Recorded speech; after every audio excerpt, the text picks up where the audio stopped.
State of Mind takes place in a Neo-Berlin that has advanced far into the future.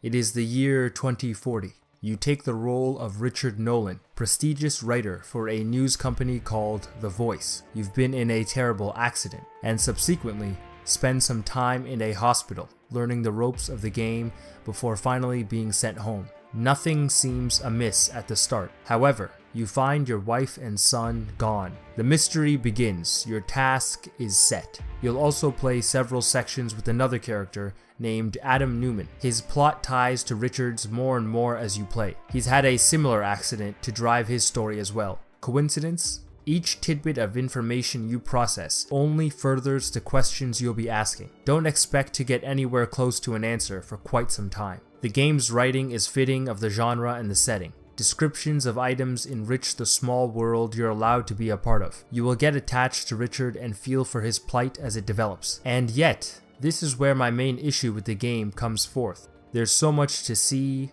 read, and interact with during these opening hours. This volume leads into the main point of the game, in a painful, slow manner. Some players will want to make their way through the game, checking every nook and cranny. You'll wait 3-ish hours to get any sort of meaningful clues and information to what's happening, should you do so. At that point, the game drops you the main hook of the story, and you won't be that surprised. State of the Mind's gameplay is also not that complex. You have a simple 3-dimensional space to explore and a dialogue system. The menus are simple and accompanied by an inventory and contacts list. The game's UI can be rough to look at sometimes. The menus fit almost too well with the background and can be tough to navigate at first. The same goes for your world navigation.